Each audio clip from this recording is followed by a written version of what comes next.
Ok. Ok, chicos, entonces, aquí teníamos la regla empírica.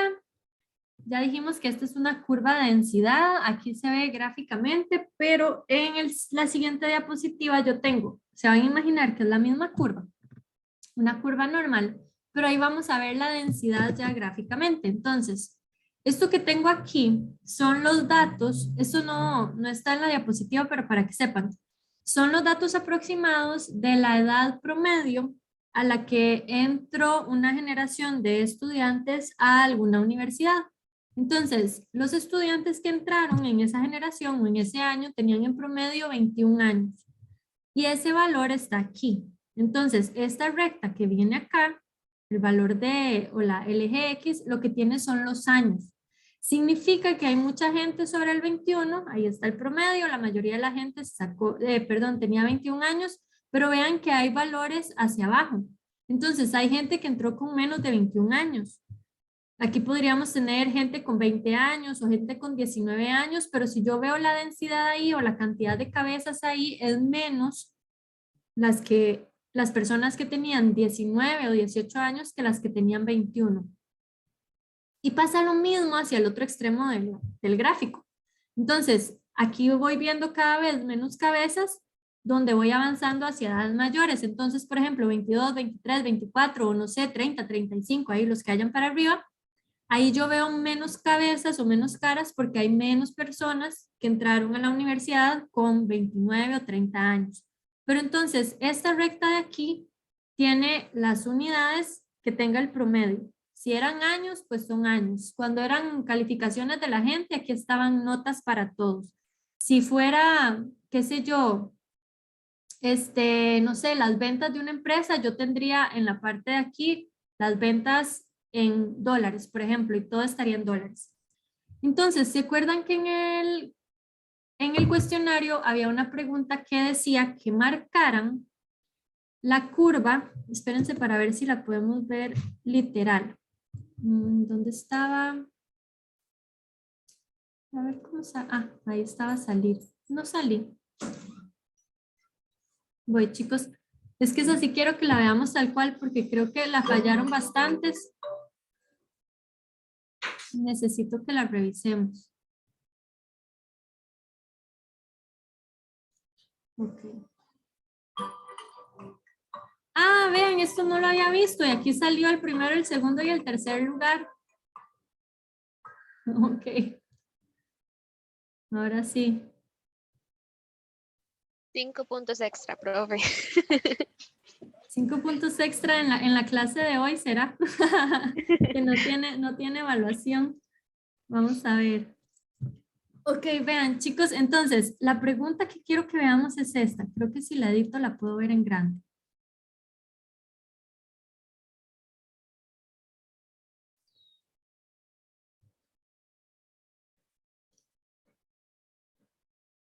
Creo que ahí se ve, ¿cierto? Más o menos. Sí, ahí se ve, profe. Sí, sí, profe. Entonces decían, la curva muestra la distribución de notas de un grupo de estudiantes. Entonces ya sabemos que en el eje X de todas estas curvas estaba la nota de los estudiantes. En el centro va a estar la nota promedio y para arriba van a haber notas altas y para abajo van a haber notas bajas. Y nos pedían que eligiéramos la curva donde se ha sombreado el área que representa el 50% de notas más altas. Y hubo mucha gente que marcó esta opción de aquí, donde la curva es más grande. Sin embargo, la respuesta correcta era esta de acá, que marcaba todo el promedio hacia arriba. Entonces, voy a copiar esta pregunta y nos la vamos a traer aquí donde tengo los muñequitos, para que los veamos. Ok. Asumiendo que estos muñequitos de aquí son notas, olvidémonos por un instante de los años, asumiendo que son notas, nos pedían que eligiéramos o que veamos la curva donde se ha sombreado el área que representa el 50% de notas más altas. Si lo que yo tengo aquí fuera el promedio de las notas de la gente, y yo digo, bueno, aquí está, no sé, el promedio es 70, por inventarme algo. Aquí sigue 80. aquí sigue 90, aquí sigue 100. Y para abajo de 70 yo tengo 60 y luego tengo 50 y 40 y demás. Este alto de la curva lo que me dice a mí no son notas. En el eje Y yo nunca tengo notas, lo que tengo es densidad, o sea, las personitas que se sacaron esas notas. Entonces, la respuesta correcta era la que sombreaba desde el centro de la curva todo lo que había para arriba o hacia la derecha. ¿Por qué? Porque ahí es donde estaban las notas más altas, porque ya dijimos que en el eje X yo tengo las calificaciones, aquí yo tenía las notas. Entonces, los que sacaron 70, 80, 90 y 100, de ahí en adelante, estaban hacia arriba del promedio. Entonces, yo entiendo que alguna gente marcó esta de aquí, porque aquí es donde la curva se ve más alta. Pero como es, aquí está el promedio, y aquí lo que yo tengo son ese montón de cabecitas de gente, lo único que significa que la curva sea alta aquí es que ahí hay un montón de gente, pero no me dice nada sobre las notas. La parte de la curva que habla sobre las notas es el eje X, no el vertical. Entonces la respuesta correcta era esta de aquí. Si me hubieran dicho que sombreara o que escogiera la curva que tenía sombreada las notas más bajas, entonces hubiera escogido esta. Porque yo sé que la nota promedio está en el centro y luego está la nota más bajita, la nota más bajita, la nota más bajita.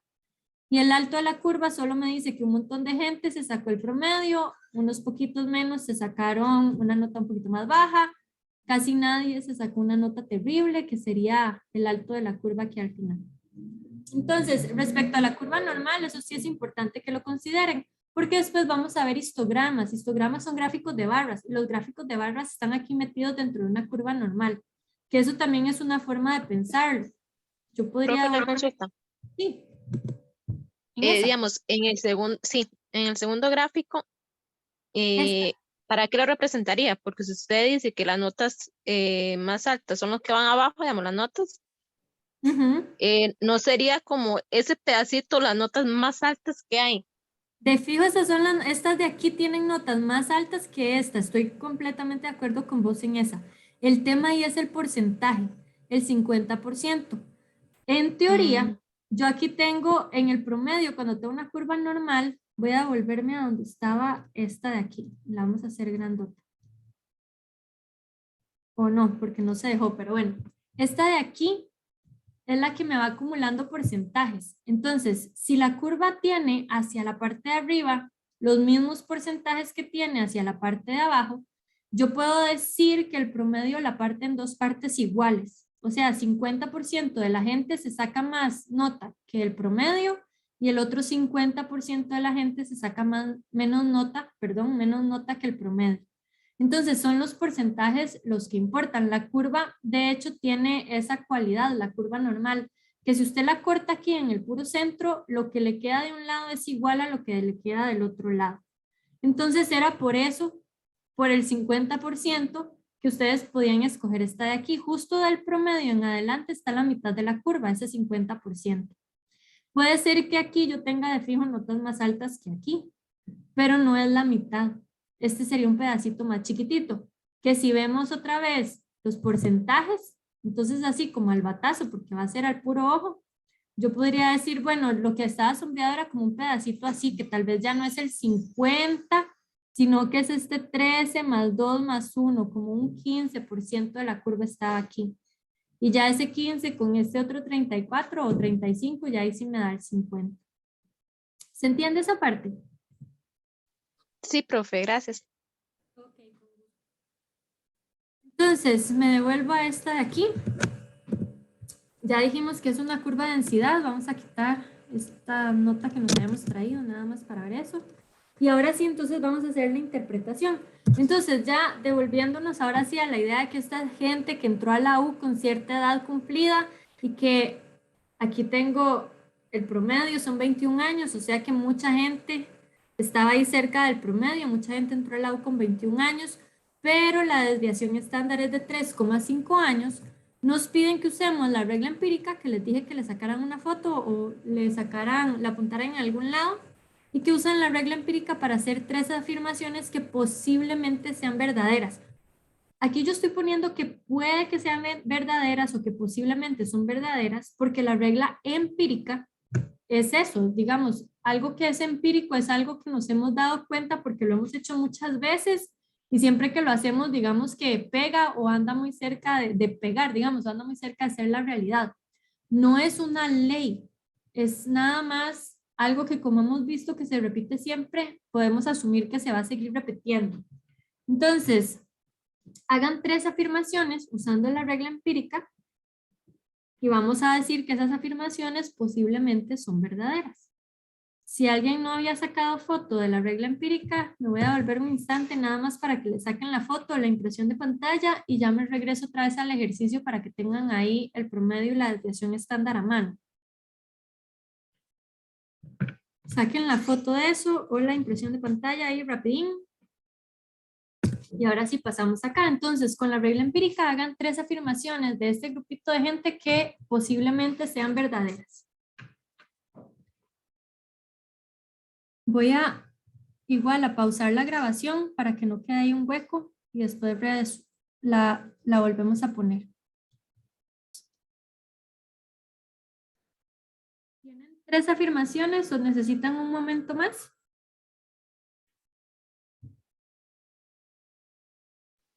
Profe, yo, pero no estoy segura de si está bien.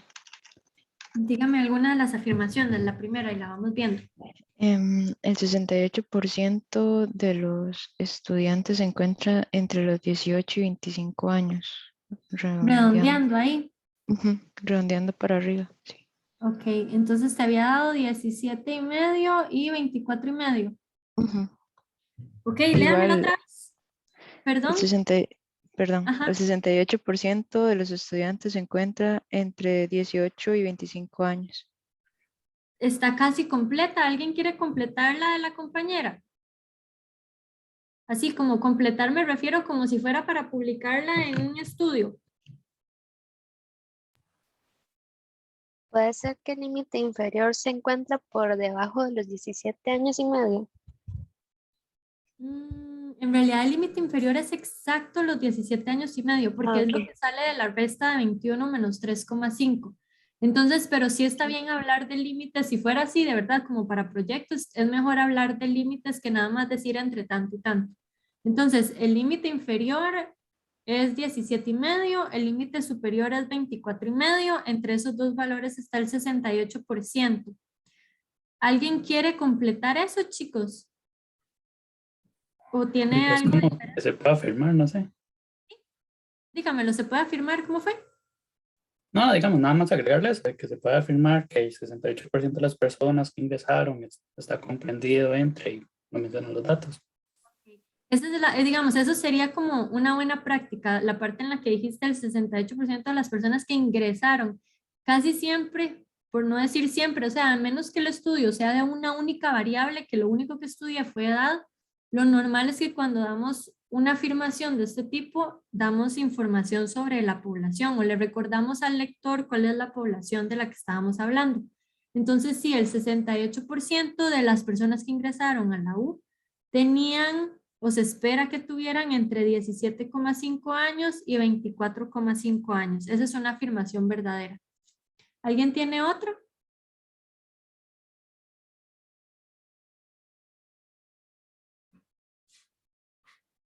¿Alguno hizo la del 95, chicos?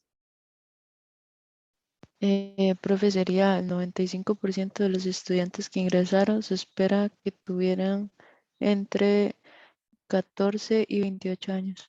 Ajá, exacto. Entonces, entre 14 y 28 años. Obviamente estos datos son inventados y nos damos cuenta de que son más inventados con el del 99,7. ¿Quién tiene esa?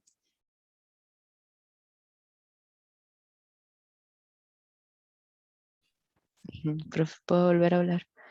Sí. Es entre 11 y 32 años. 11 chicos les da. Perdón, en 10,5 y 31,5. Sí, no, sí podemos hacer redondeos. Esta vez era sin redondeos nada más para yo revisar el valor exacto.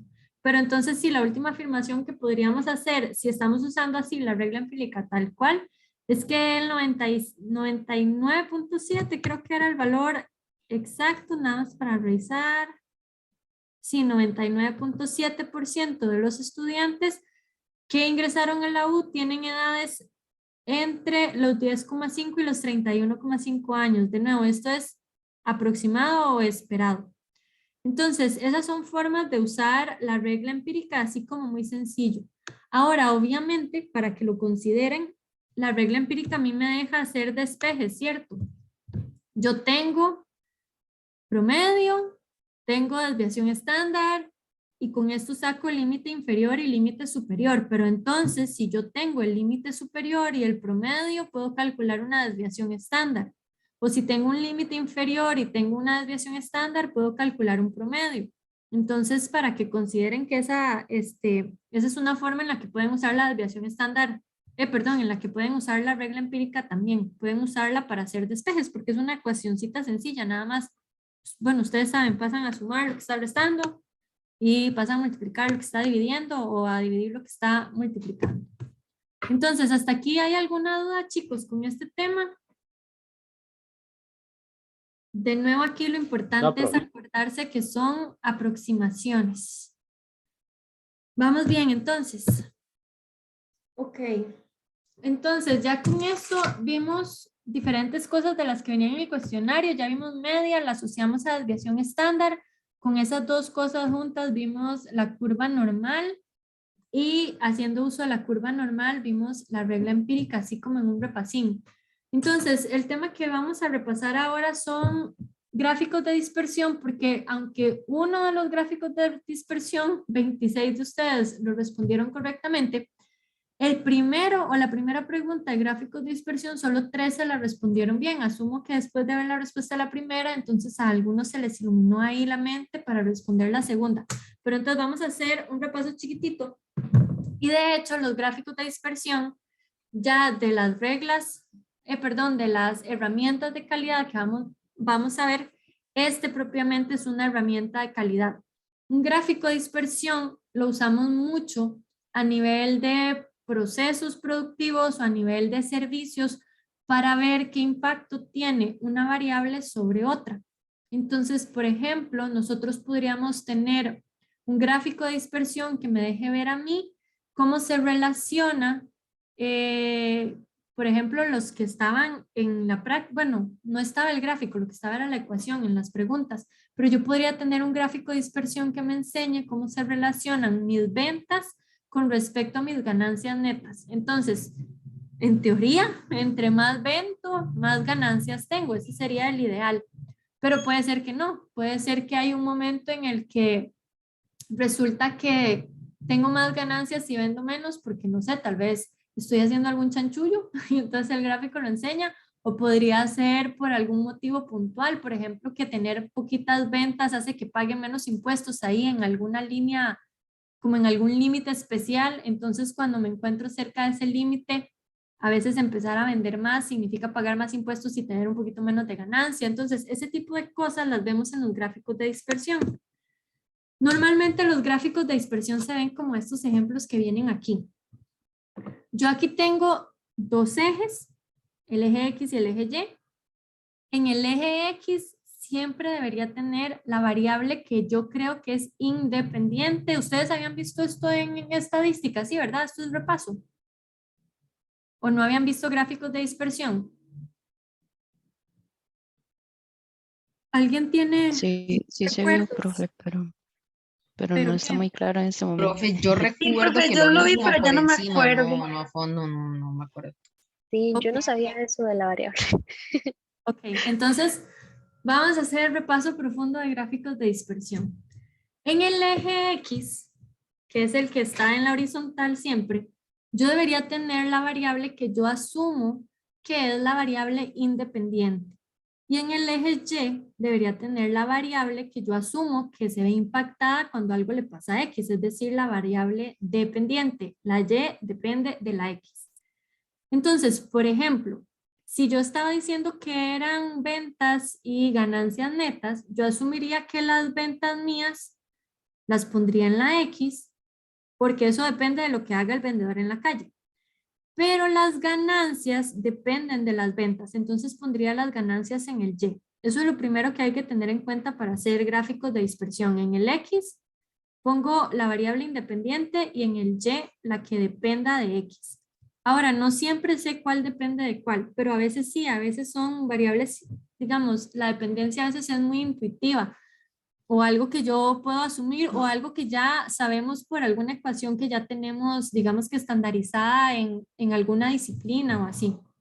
Vamos a asumir de aquí en adelante que lo que yo tengo son ventas en X y que tengo en Y ganancias. Entonces, si un gráfico de dispersión se ve como este que tengo aquí, donde los puntitos que salieron ahí están prácticamente haciéndome una línea, es más, casi que uno la ve, ¿verdad? La línea aquí recta en medio de todos esos puntos. Cuando los gráficos de dispersión están así, que los puntitos están todos juntos en una recta, decimos que la relación es directa, porque la relación es directa y fuerte porque están todos en una línea recta. Y es directa porque directa significa que conforme se va haciendo grande un valor en X, yo voy encontrando un valor más grande en Y. Y entre más grande se hace la X, más grandes se hacen los valores de Y. Entonces, por ejemplo, los primeros datos que tengo aquí entre 0 y 2, posiblemente es 1. Entonces, si estos son, no sé, voy a inventar millones de colones, cuando yo lo que logro vender son 1.000.000 de colones, entonces mis ganancias netas están aquí, digamos que en los, no sé, voy a inventar 10.000 colones. Y hay veces en las que he vendido 1.000.000 de colones y logro ganarme un poquito más. Entonces puede ser que para el mismo valor de X yo tenga diferentes valores de Y. Eso es normal, que tal vez en un mes vendí 1.000.000 de colones exacto y me gané exacto 10.000 colones. Y otro mes vendí exacto 1.000.000 de colones y me gané 10.500 colones. Porque no sé, algo pasó y pagué menos agua, pagué menos luz. O una persona que aquí se me había incapacitado, la primera vez ya no se me incapacitó, entonces pagué menos planilla, por ejemplo.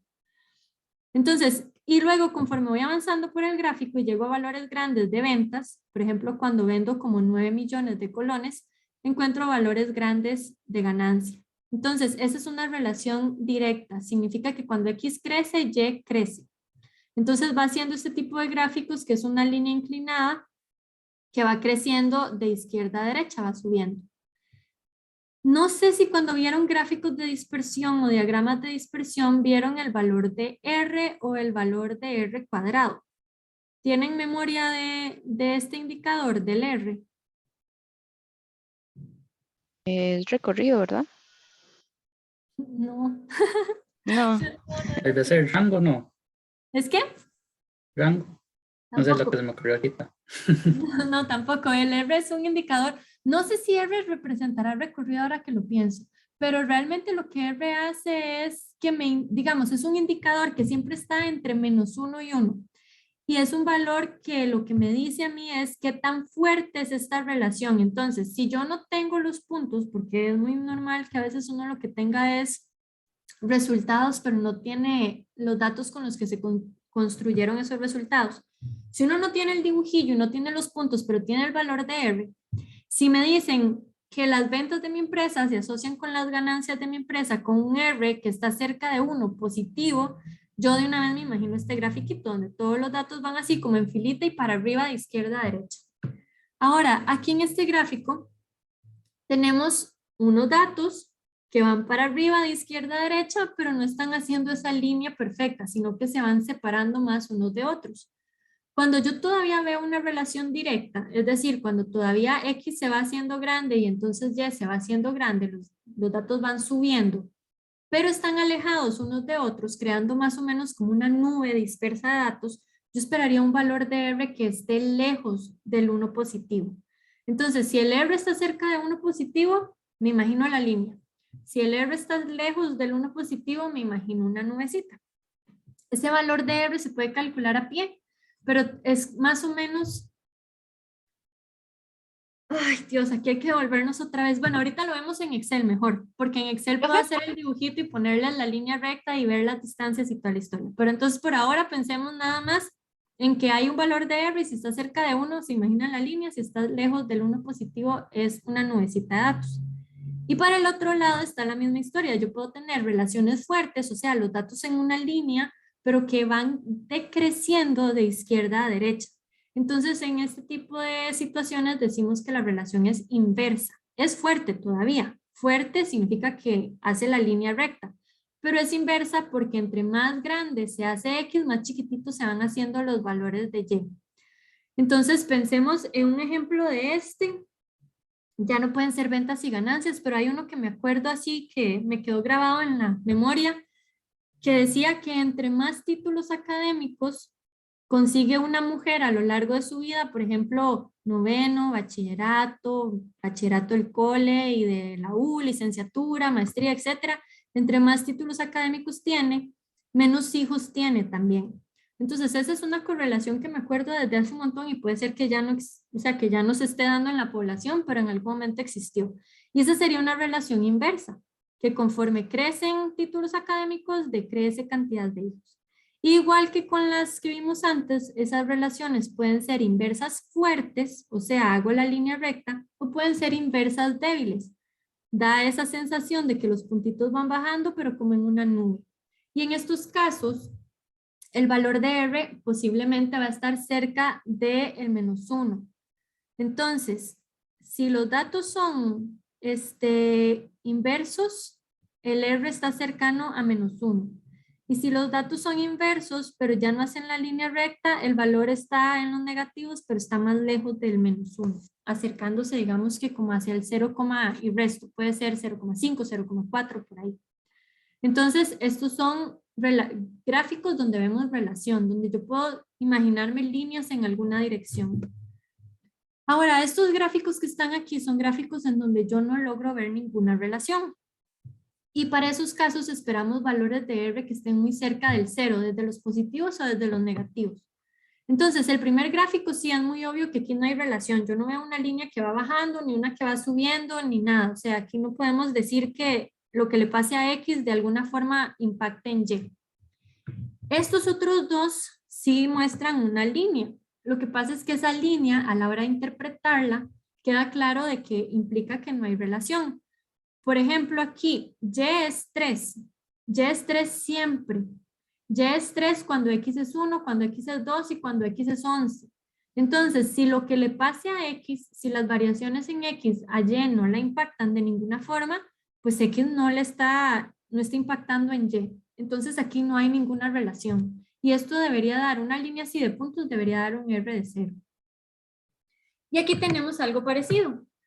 Yo tengo un montón de mediciones que tomé cuando X era exactamente 3. Entonces, para inventarme algo, yo puedo haber agarrado un montón de chiquitos que tenían 3 años de edad y haber contado la cantidad de veces que, no sé, que se despiertan en la noche para inventar algo. Y me doy cuenta de que la edad del chiquito no impacta en nada la variable Y, porque hay chiquitos que se despertaron en la noche 11 veces y hay chiquitos que se despertaron en la noche solo una vez. Entonces, los cambios en Y no parecen estar debiéndose a lo que le pasa a X, porque X no cambió y Y sí varió por su cuenta. Entonces, todos estos son ejemplos de gráficos de dispersión donde realmente no podemos ver relación entre las variables. Y en todos esos esperamos tener un valor de R que esté cerca del 0. ¿Hay alguna consulta hasta aquí, chicos, con los gráficos de dispersión? ¿O con los valores de R? No. Ok, entonces nada más déjenme ver. Antes de pasar a control estadístico de procesos, vamos a hacer entonces un ejemplo de gráficos de dispersión en Excel. ¿Todos tienen acceso a Excel en este momento? Espero que sí. Y si no, igual ahí va a quedar grabado para que después hagan la práctica. Ok. Sí, Entonces vamos a hacer una cosa. Voy a dejar de compartir pantalla. Vamos a pasarnos a una hoja de Excel. Esta llamada le quedan 5 minutos. Entonces cortemos aquí esta parte que es la teoría de gráficos de dispersión y vamos a hacer aparte el vídeo con el ejemplo en Excel. ¿Listos? Entonces finalizamos este y ya saben, se conectan igual al mismo enlace.